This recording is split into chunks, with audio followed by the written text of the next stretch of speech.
Welcome back to our channel online school. आज हम शशम जमात की उर्दू इस किताब से सबक नंबर 20 हेलन केलर इस सबक के सवाल व जवाब देखेंगे। अगर आपको हमारा वीडियो पसंद आए तो इसे लाइक, शेयर और सब्सक्राइब ज़रूर करना और बेल आइकॉन को ज़रूर दबाना ताकि अगले वीडियोस की नोटिफिकेशंस आपको मिलती रहें।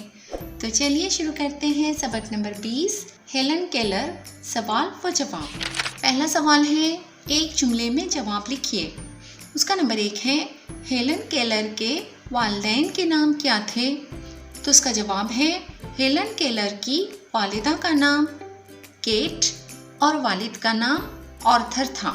अब उसी का नंबर 2 है, हेलन केलर कौन सी ज़बानें सीख गई? तो उसका जवाब लिखना होगा, हेलन केलर अंग्रेज़ी के साथ जर्मनी, लातीनी, यूनानी और फ्रांसीसी ज़बानें सीख गई।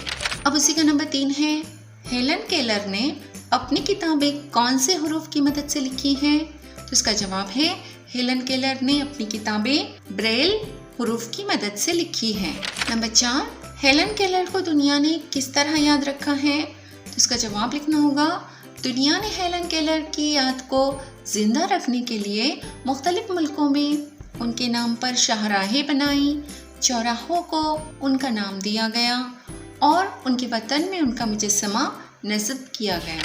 अब अगला सवाल है, मुख्तसर जवाब लिखिए। उसका नंबर 1 है, वालिदैन ने हेलन केलर को किसके हवाले किया और क्यों? तो इसका जवाब इस तरह लिखना होगा, जब डॉक्टरों ने हेलन केलर के अंधी और बहरी होने का ऐलान कर दिया तो उनके वालिदैन उन्हें लेकर डॉक्टर ग्राहम बेल के पास गए। उस ज़माने में डॉक्टर ग्राहम बेल बहरेपन की मर्ज़ पर तहकीक कर रहे थे। उन्होंने उनके वालिदैन को मशवरा दिया कि हेलन को एनिसिलिवान के सुपुर्द कर दे, जो गूंगों को बोलना सिखाने में माहिर थीं। इसलिए हेलन केलर के वालिदैन ने उन्हें एनिसिलिवान के हवाले कर दिया। अब नंबर 2 है, हेलन केलर ने तालीम में कौन सी सनद ली और किस उम्र में? तो इसका जवाब है, हेलन केलर ने तालीम में BA की सनद 24 बरस की उम्र में ली। अब इसी का नंबर 3 है, माजूरों की भलाई के लिए हेलन केलर ने क्या काम किए? तो इसका जवाब है, माजूरों की भलाई के लिए हेलन केलर ने दुनिया के 25 ममालिक का दौरा किया और वहाँ के अंधों और बहरों को राहत पहुँचाई। उनकी तकरीरों से माजूरों की ढारस बनती और उनकी मायूसी उम्मीद में बदल जाती थी। अब है ज़ोरे कलम। सबक के पहले पैराग्राफ को अपने अल्फाज में लिखिए। तो उसका जवाब है, केट और आर्थर के बेटी का नाम हेलन था। उन्हें अपनी बेटी से बहुत मोहब्बत थी। 2 साल की उम्र में अचानक उनकी बेटी बीमार हो गई। इस बीमारी की वजह से उस बच्ची की देखने और सुनने की क़ुव्वत ख़त्म हो गई। इस वजह से उनके माँ बाप बहुत परेशान हो गए थे। उन्होंने इस बच्ची के इलाज के लिए उसे कई डॉक्टरों को दिखाया। डॉक्टरों ने कह दिया कि बच्ची अंधी और बहरी हो गई है और शायद बड़ी होकर गूंगी भी हो जाए। यही बच्ची हेलन केलर थी। अब अगला सवाल है, लिखिए कि हेलन केलर ने क़ुव्वत लम्स को किन हवास के लिए इस्तेमाल किया? तो उसका जवाब है, हेलन केलर ने क़ुव्वत लम्स को देखने, सुनने और सूंघने के हवास के लिए इस्तेमाल किया। अब अगला सवाल है, अपने उस्ताद से मालूम कीजिए कि हेलन केलर हिंदुस्तान कब आई थी और यहाँ उन्होंने किससे मुलाकात की थी? तो ये जो सवाल है अपने उस्ताद की मदद से आप लोगों को मालूम करना था, लेकिन फिर भी मैंने इसका जवाब यहाँ पर लिख दिया है। उसका जवाब है, सन 1955 में हेलन केलर हिंदुस्तान आई थी और यहाँ उन्होंने पंडित जवाहरलाल नेहरू से मुलाकात की थी। अब अगला है वसत मेरे बयान की। तो इसका सवाल है, सबक की रोशनी में दर्ज झील जुमलों की वजाहत कीजिए। उसका नंबर 1 है, जिन लोगों की आंखें होती हैं वो बहुत कम देखते हैं। इस जुमले की हमें वजाहत करनी होगी।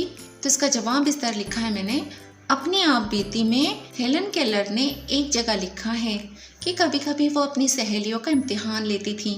उनकी एक सहेली जंगल की सैर से लौटी तो हेलन ने उनसे पूछा कि उसने वहाँ क्या देखा। सहेली का जवाब था कि कुछ ख़ास नहीं। इस जवाब पर उन्होंने कहा कि जिन लोगों की आंखें होती हैं वो बहुत कम देखते हैं।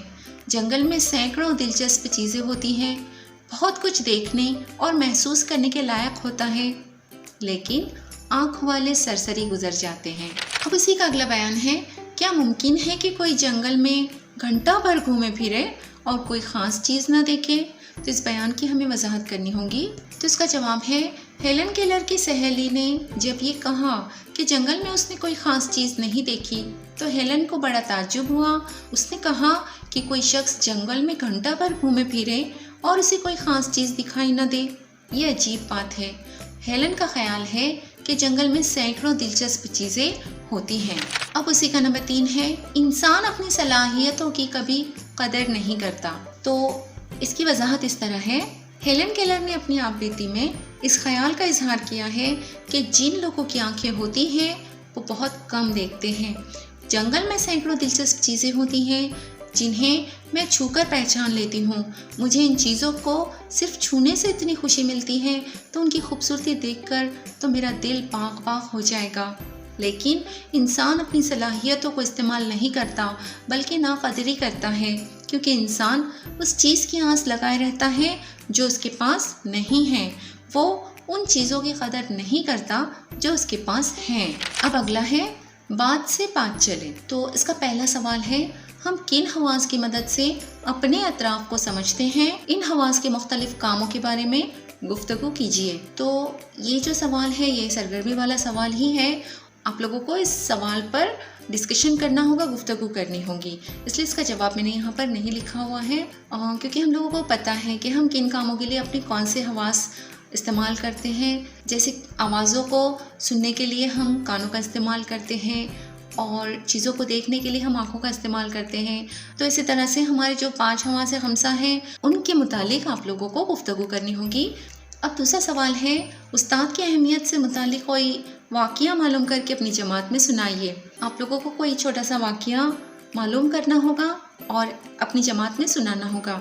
ये भी जो सवाल है ये ज़बानी ही करना होगा। ये दोनों सवालात आप लोगों को ज़बानी ही करने होंगे।